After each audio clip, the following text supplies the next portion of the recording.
intaanu korona inagu dhicin ka hor waxaan deganaan jiray suuqan xafiis weyn ku lahaa oo xafiisku suuqaygu ku yaala xafiiska suuqu ku yaalay laakiin imaka koronaha oo na saameeyay awgeed ayaan guriga igu soo celisay xanuunkan adduunka saameeyay covid-kana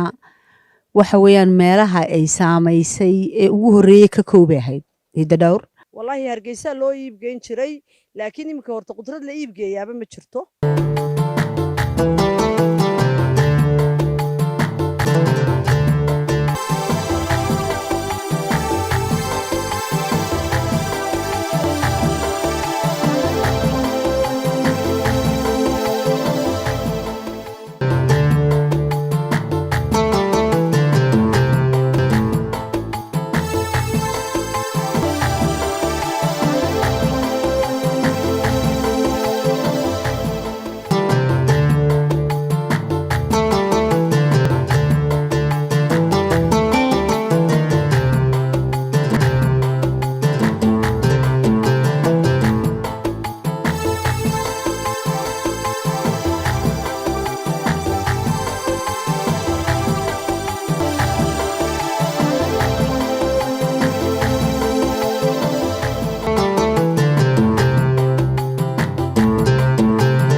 magacayga waxa la yiraahdaa Maryam Yuusuf Cumar beeraley baan ahay wallahi waxa baxaad kaash garoobiyo iyo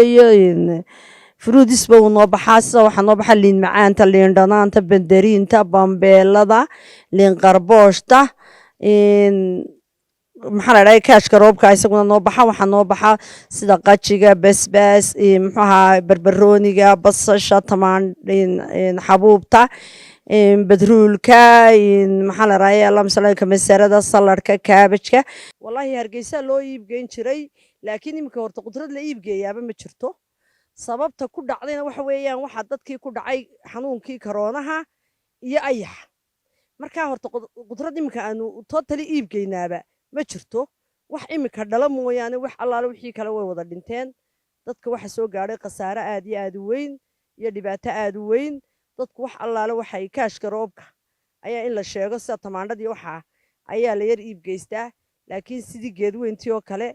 iyadu waa siiro waxba suuqi ma geyno marka halka dhibaato ay noo geysteen koroonaha iyo ayaxiyo isbarkan ayaa nagu dhacday marka taa awgeed ayaa suuqi iyo meel xulba waxa yirmeen magacaygu waa Sahra Axmed Maxamuud oo ku magac dheer Sahra Halgan Sahri waxay ka shaqaysaa waa mulkiilaha hidda dhowr wuxuu qabtaa hidda dhowr macnaheedu waxa weeyaan ilaalinta hiddaheenii iyo dhaqankeenii wuxuu qabtaa fankii iyo suugaantii wuxuu qabtaa oo ah soo noolayntii fankeenii iyo suugaanteenii horta hidda dhowr waxa weeyaan meel dadku isugu yimaadaan xanuunkan adduunka saameeyay covid-kana waxa weeyaan meelaha ay saamaysay ee ugu horreeyay ka koobay ahayd hidda dhowr waxayna saamaysay 99.9 ayayna saamaysay waanad garan kartaa meel ay dumar leeyihiin rag way iscaawiyaan laakiin rag iyagu dumarka ma caawiyaan hadday wax ku caawinayaanna waa fara guudkood magacayga wala waxa la yiraahdaa ayaan cali shuuro barsho wanaagsan dhamaantiinba walaalo waxaan ka shaqeeyaa aroosyada qoysaskiisa aroosanaya ayaan u shaqeeyaa waxaan ka shaqeeyaa buraanburka oo kale matalan